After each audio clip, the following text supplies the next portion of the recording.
आज जो टॉपिक है अपना वो है राजस्थान की जनजातियां। और राजस्थान की जनजातियां हैं वो एक ही टॉपिक में कंप्लीट नहीं होगा, इसके दो पार्ट बनाए गए है ना। तो राजस्थान की जो जनजातियां, उन जनजातियों में सबसे जो महत्वपूर्ण क्वेश्चन है जो हर एग्जाम में पूछे गए हैं उनको पार्ट 1 और पार्ट 2 में दर्शाया गया है ना। तो आज पार्ट 1 है राजस्थान की जनजातियों का, जो सबसे महत्वपूर्ण टॉपिक है। करीब करीब जो कल्चर के बारे में क्वेश्चन पूछे जाते हैं उनमें राजस्थान की जनजातियों में से 3 या 4 क्वेश्चन पूछ लिए जाते हैं। तो जितने भी राजस्थान की जनजातियों में जो क्वेश्चन बढ़ेंगे आज उनकी बात करेंगे, सभी क्वेश्चनों की, है ना। तो क्वेश्चन नंबर 1 लिखना स्टार्ट कीजिए, नोटबुक और पेन ले लीजिए अपना, और मैं आंसर बोलूंगा, वन लाइनर क्वेश्चन बोलूंगा सारे, है ना। तो लिखिए क्वेश्चन नंबर 1, राजस्थान में जनसंख्या की दृष्टि से प्रथम स्थान पर कौन सी जनजाति है। राजस्थान में जनसंख्या की दृष्टि से प्रथम स्थान पर कौन सी जनजाति है। राजस्थान में जनसंख्या की दृष्टि से प्रथम स्थान पर कौन सी जनजाति है। आंसर लिखिए इसका, मीणा जनजाति। राजस्थान में जो जनसंख्या की दृष्टि से सबसे ज्यादा जनसंख्या वाली जनजाति है वो कौन सी है, मीणा जनजाति। क्वेश्चन नंबर 2, हाँ नेक्स्ट क्वेश्चन लिखिए, क्वेश्चन नंबर 2, जनसंख्या की दृष्टि से दूसरे स्थान पर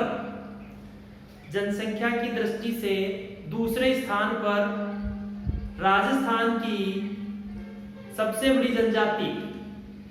जनसंख्या की दृष्टि से दूसरे स्थान पर राजस्थान की सबसे बड़ी जनजाति। क्वेश्चन नंबर 2, जनसंख्या की दृष्टि से राजस्थान की दूसरे स्थान पर सबसे बड़ी जनजाति, तो ये कौन सी है भी, आंसर लिखिए इसका, भील। हाँ सबसे ज्यादा मीणा है, मीणा के बाद में दूसरे नंबर पे कौन सी आती है, भील आती है। क्वेश्चन नंबर 3, हाँ क्वेश्चन नंबर 3 लिखिए, जनसंख्या की दृष्टि से राजस्थान की तीसरी बड़ी जनजाति। जनसंख्या की दृष्टि से राजस्थान की तीसरी बड़ी जनजाति। जनसंख्या की दृष्टि से राजस्थान की तीसरी बड़ी जनजाति, है ना। जनसंख्या की दृष्टि से राजस्थान में वो तीसरी जनजाति कौन सी निवास करती है, कौन सा लिखिए इसका, ग्रासिया जनजाति। हाँ सबसे ज्यादा जनसंख्या में मीणा है, मीणा के बाद में 2 नंबर पे भील आते हैं और 3 नंबर पे आते हैं ग्रासिया। जो मैंने क्रम से डाले 1 2 3, सबसे ज्यादा मीणा, भील, ग्रासिया, ठीक है, याद रखना है इनको। क्वेश्चन नंबर 4, हाँ मीणा जनजाति के लोग सबसे ज्यादा कहां पाए जाते हैं। मीणा जनजाति के लोग सबसे ज्यादा कहां पाए जाते हैं, या मीणा जनजाति सबसे ज्यादा आबादी कहां पे है। मीणा जनजाति के लोग सबसे ज्यादा कहां पाए जाते हैं। क्वेश्चन नंबर 4, आंसर लिखिए इसका, जयपुर। मीणा जनजाति के लोग सबसे ज्यादा कहां पाए जाते हैं, जयपुर में। क्वेश्चन नंबर 5, मीणा जनजाति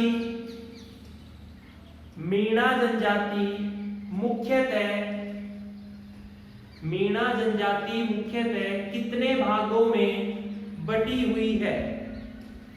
मीणा जनजाति मुख्यतः कितने भागों में बटी हुई है। मीणा जनजाति मुख्यतः कितने भागों में बटी हुई है। क्वेश्चन नंबर 5 है, मीणा जनजाति मुख्यतः कितने भागों में बटी है। तो कितने भागों में बटी है ये, 2 भागों में बटी। हाँ मीणा जनजाति वो 2 भागों में, 2 प्रकार के मीणा होते हैं। क्वेश्चन नंबर 6, भील जनजाति के लोगों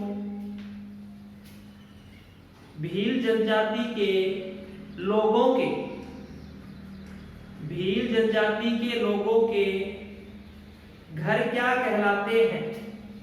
क्वेश्चन नंबर 6, भील जनजाति के लोगों के घर क्या कहलाते हैं।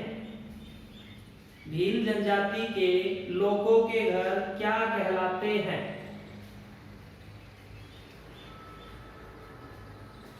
हाँ भील जनजाति के घर वो क्या कहलाते भी, कू। हाँ आंसर लिखिए इसका। भील जनजाति के घरों को क्या कहते हैं? कू कहते हैं उसको, कू। हाँ लिख लेना कू। Next question, question number 7। Bhil जनजाति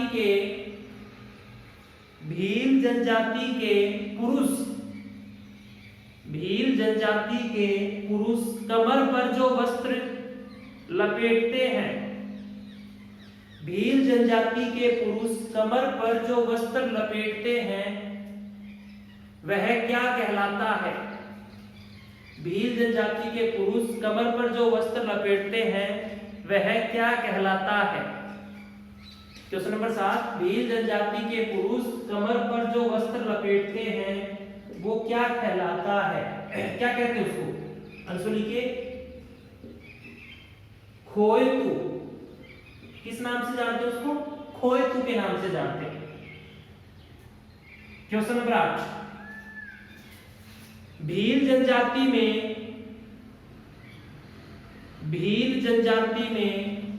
विवाह की कौन सी प्रथा प्रचलन में है? भील जनजाति में विवाह की कौन सी प्रथा प्रचलन में है? भील जनजाति में विवाह की कौन सी प्रथा प्रचलन में है? हाँ, भील जनजाति में विवाह की कौन सी प्रथा प्रचलन में है? तो ये कौन सी है भी? हाँ, आंसर लिखिए। बहिर्विवाह। बहिर्विवाह है वो प्रचलन में, भीलों में बहिर्विवाह की प्रथा प्रचलन में है। बहिर्विवाह ये प्रथा प्रचलन में। Question number 9। हाँ जल्दी जल्दी लिखिए अभी। राजस्थान में सहरिया जनजाति की जनसंख्या सर्वाधिक किस जिले में है? राजस्थान में सहरिया जनजाति की जनसंख्या सर्वाधिक किस जिले में है? राजस्थान में सहरिया जनजाति की सर्वाधिक जनसंख्या किस जिले में है? सहरिया जनजाति का निवास करती है सबसे ज्यादा कौन से जिले में? 12 में। 12। और सबसे ज्यादा ये क्वेश्चन पूछा जाता है तो 12 में जगह का नाम पूछ लिया जाता है, जो एलडीसी के लास्ट पेपर में भी 2018 में पूछा गया था। तो किशनगंज व शाहबाद, किशनगंज और शाहबाद 2 तहसीलें हैं ये और 12 जिले में है। इन दोनों में सहरिया जनजाति सबसे ज्यादा निवास करती है, याद रखना, किशनगंज शाहबाद। Question number 10। हाँ क्वेश्चन नंबर 10 लिखिए। मेलों में अपना जीवन साथी कौन सी जनजाति चुनती है? मेलों में अपना जीवन साथी कौन सी जनजाति चुनती है? मेलों में अपना जीवन साथी कौन सी जनजाति चुनती है? मेलों में अपना जीवन साथी है वो कौन सी जनजाति चुनती है? तो ये कौन सी जनजाति है भैया? ये सहरिया लोग। ये अपना जो जीवन साथी चुनते हैं सहरिया लोग, वो मेलों में ही चुनते हैं। ठीक है। Next question, question number 11। हाँ, सहरिया जनजाति के मुखिया को क्या कहा जाता है? क्वेश्चन नंबर 11 लिखिए। सहरिया जनजाति के मुखिया को क्या कहा जाता है? सहरिया जनजाति के मुखिया को क्या कहा जाता है? सहरिया जनजाति के मुखिया को क्या कहा जाता है? आंसर लिखिए इसका। कोतवाल। सहरिया जनजाति का जो मुखिया होता है उसे क्या कहते हैं? कोतवाल। कोतवाल के नाम से जानते हैं उसको। Question number 12। हाँ लिखिए। जाट गुज्जर माड़ी कलमी। जाट गुज्जर माड़ी कलमी। जाट गुज्जर माड़ी कलमी आदि जातियां। जाट गुज्जर माड़ी कलमी आदि जातियां किस हिंदू जाति के अंतर्गत आती है? जाट माड़ी गुज्जर कलमी आदि जनजातियां किस हिंदू जाति के अंतर्गत आती है? किस हिंदू जाति के अंतर्गत आती है? तो आंसर क्या होगा इसका? कास्तकार। हाँ, आंसर लिखिए इसका कास्तकार। कास्तकार के अंतर्गत आती है। क्वेश्चन नंबर 13, राजकुमारों को दूध पिलाने के लिए किस जनजाति की जाति की महिला को धायमा रखा जाता था? राजकुमारों को दूध पिलाने के लिए किस जाति की महिला को धायमा रखा जाता था?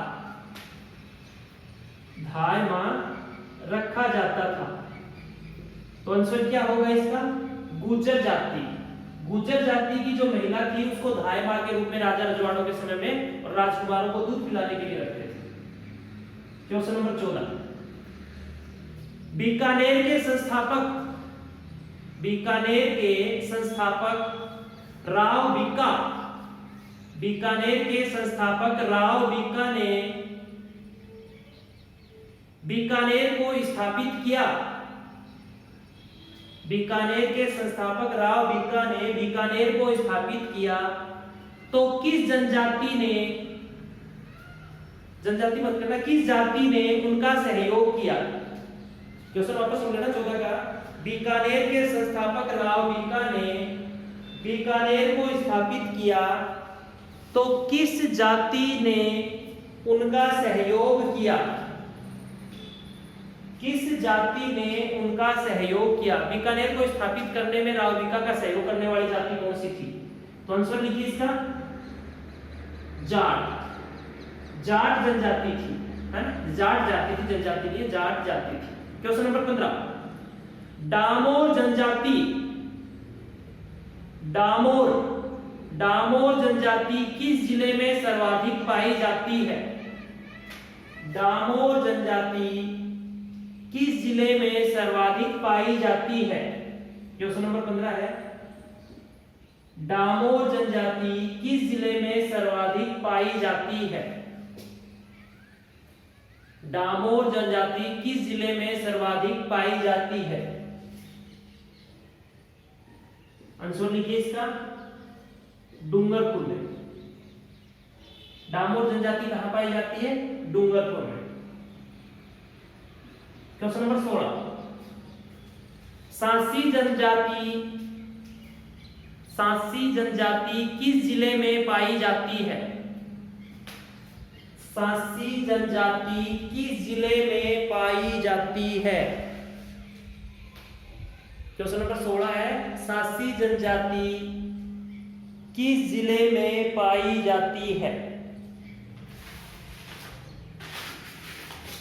सांसी जनजाति किस जिले में पाई जाती है ना? सर्वाधिक मात्रा में पाई जाती है, वो कहां पाई जाती है सांसी जनजाति? तो आंसर लिखिए इसका भरतपुर में पाई जाती है सांसी जनजाति। ठीक। क्वेश्चन नंबर 17, हाँ क्वेश्चन नंबर 17 लिखिए, मीणा पुराण किस मुनि द्वारा लिखा गया है? मीणा पुराण किस मुनि द्वारा लिखा गया है? मीणा पुराण किस मुनि द्वारा लिखा गया है? क्वेश्चन नंबर 17 है, मीणा पुराण किस मुनि द्वारा लिखा गया है?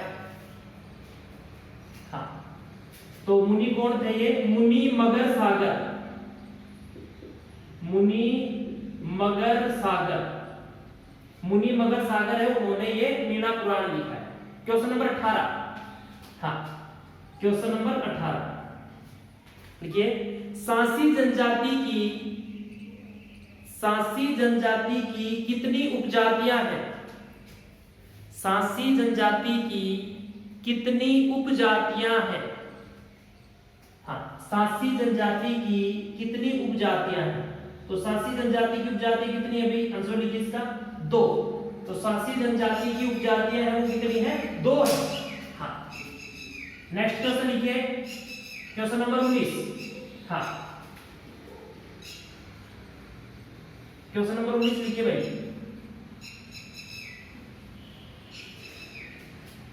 हाँ लिखिए क्वेश्चन नंबर 19, कौन सी जाति के लोग अच्छे तीरंदाज होते हैं? कौन सी जनजाति के लोग अच्छे तीरंदाज होते हैं? क्वेश्चन नंबर 19, कौन सी जाति के लोग अच्छे तीरंदाज होते हैं? तो आंसर लिखिए इसका भील जाति के लोग हैं वो सबसे ज्यादा तीरंदाजी करते हैं और वो इसमें दक्ष होते हैं। क्वेश्चन नंबर 20, हाँ भील जनजाति के छोटे गांव क्या कहलाते हैं? भील जनजाति के छोटे गांव क्या कहलाते हैं? भील जनजाति के छोटे गांव क्या कहलाते हैं? हाँ भील जनजाति उनके छोटे गांव को क्या कहते हैं? तो आंसर लिखिए इसका फला। भील जनजाति के छोटे गांव को क्या कहते हैं? फला कहते हैं उसको, फला। हाँ अनुस्वार आएगा ऊपर, फला। क्वेश्चन नंबर 21, 21, सहरिया जनजाति का कुंभ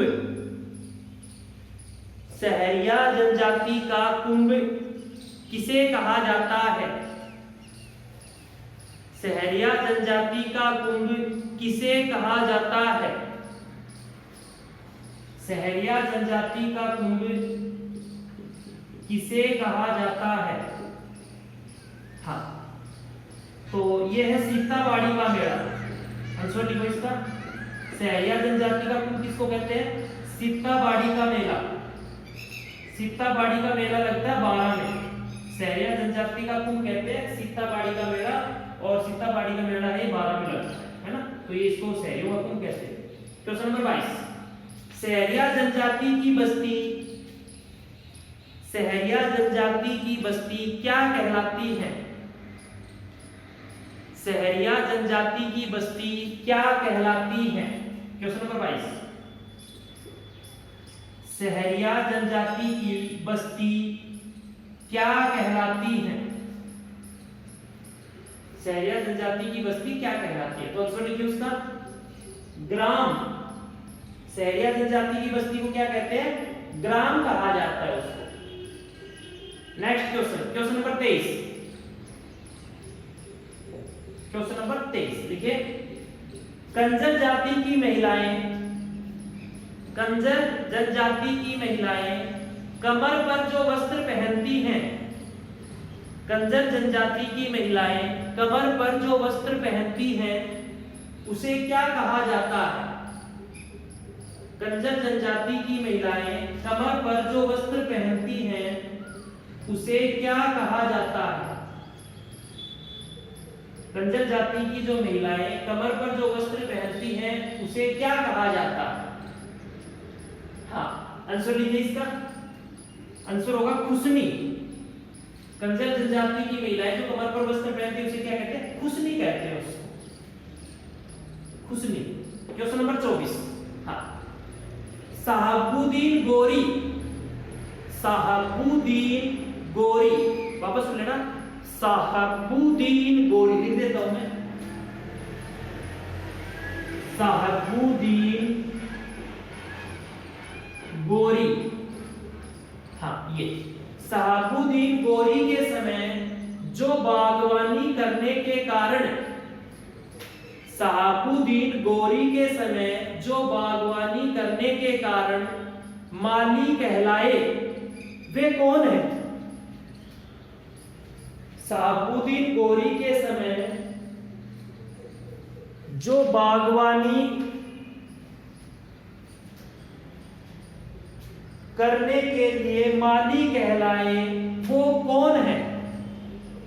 क्वेश्चन वापस सुन लो, साहबुद्दीन गोरी के समय जो बागवानी करने के लिए, बागवानी करने के कारण माली कहलाए वे कौन है?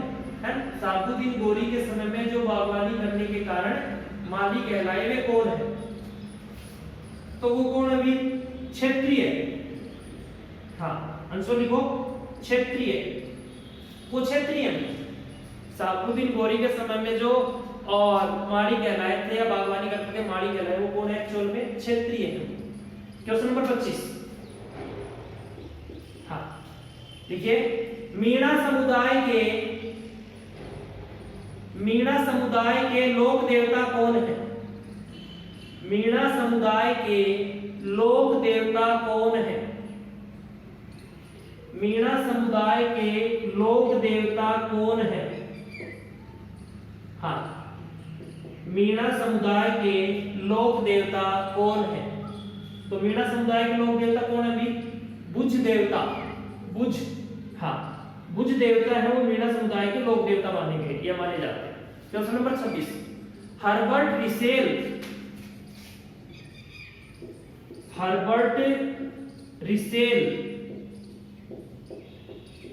क्वेश्चन नंबर 26 है, हर्बर्ट रिसेल ने मीणा जनजाति का संबंध किस जाति से बताया है? Question number 26। हर्बर्ट रिसेल ने मीणा जनजाति का संबंध किस जाति से बताया है? हर्बर्ट रिसेल ने मीणा जनजाति का संबंध किस जाति से बताया है? हाँ, हर्बर्ट रिसेल ने मीणा जनजाति का संबंध किस जाति से बताया है? तो आंसर लिखिए इसका, द्रविड़ जाति। मीणा जनजाति का संबंध हर्बर्ट रिसेल ने किससे बताया? द्रविड़ जनजाति से, सॉरी जाति से, द्रविड़ जाति से। Question number 27। आमेर में कछुआ शासकों से पहले, आमेर में कछुआ शासकों से पहले किनका शासन था? आमेर में कछुआ शासकों से पहले किनका शासन था? आमेर में कछुआ शासकों से पहले किनका शासन था? तो आमेर का जो कछुआ शासकों से पहले शासन था वो मीणा जाति थी, है ना? मीणा जनजाति वहां पे रहती थी और उसके बाद में उनको हरा के, कछुआओं द्वारा हराया गया, तब जाके उनको और आमेर में कछुआ स्थापित हुए थे। Question number 28। हाँ, मीणा जनजाति का आराध्य देव कौन सा है? मीणा जनजाति का आराध्य देव कौन सा है? क्वेश्चन नंबर 28 है, मीणा जनजाति का आराध्य देव कौन सा है? मीणा जनजाति का आराध्य देव कौन सा है? तो ये है भूरिया बाबा। भूरिया बाबा जिसको गौतम ऋषि कहते हो आप, सिरोही में इनका मंदिर है। तो ये है भूरिया बाबा, ये इनके आराध्य देव के रूप में जाने जाते हैं, भूरिया बाबा। ठीक है, भूरिया बाबा है, इनके आराध्य देव के रूप में जाने जाते हैं। पुलिस कर्मी जो होते हैं, वर्दीधारी पुलिस कर्मी, वो इसके मंदिर में प्रवेश नहीं कर सकते, वर्जित है। बहुत महत्वपूर्ण क्वेश्चन है ये कि किस मंदिर में पुलिस कर्मी जो वर्दीधारी पुलिस कर्मी है वो प्रवेश वर्जित है? भूरिया बाबा के मंदिर। ठीक है, तो ये इनका आराध्य देव। 29 का क्वेश्चन लिखिए, मीणा जनजाति के लोग किनकी झूठी कसम नहीं खाते हैं? मीणा जनजाति के लोग किनकी झूठी कसम नहीं खाते हैं? मीणा जनजाति के लोग किनकी झूठी कसम नहीं खाते हैं? क्वेश्चन नंबर 29 है, मीणा जनजाति के लोग किनकी झूठी कसम नहीं खाते हैं? तो आंसर क्या होगा इसका भी 29 का? हाँ, मीणा जनजाति के लोग किसकी झूठी कसम नहीं खाते? आंसर लिखिए भूरिया बाबा। हाँ, इसका भी आंसर क्या होगा? भूरिया बाबा गौतम ऋषि का है, उसकी झूठी कसम नहीं खाते मीणा जनजाति के लोग। और इस पार्ट का ये लास्ट क्वेश्चन है, भी फर्स्ट पार्ट था, है ना? इसका सेकंड पार्ट भी होगा, जनजातियों से संबंधित सारे क्वेश्चन बताएंगे आपको। जो भी पार्ट में एक में कंप्लीट नहीं हुआ, दूसरे पार्ट में, तीसरे में, चौथे में जैसे भी आएगा। तो 30 का लास्ट का क्वेश्चन लिखिए आप, और इसके बाद में जस्ट दूसरा पार्ट आएगा, तो फिर उसमें आप इससे आगे कलेक्ट करिए। तो फर्स्ट पार्ट में लास्ट क्वेश्चन है जनजातियों पे, मीणा जनजाति के दो भाग कौन कौन से हैं? मीणा जनजाति के दो भाग कौन कौन से हैं? मीणा जनजाति के दो भाग कौन कौन से हैं? मीणा जनजाति के दो भाग कौन कौन से हैं? मीणा जनजाति के दो भाग कौन कौन से हैं? तो नंबर 1 चौकीदार मीणा, आंसर लिखिए चौकीदार मीणा। नंबर 2 जमींदार मीणा। मीणा जनजाति के जो भाग है वो एक चौकीदार मीणा है और एक जमींदार मीणा, ये दो भाग है। हाँ, मीणा जनजाति के दो भाग हैं, चौकीदार मीणा, जमींदार मीणा।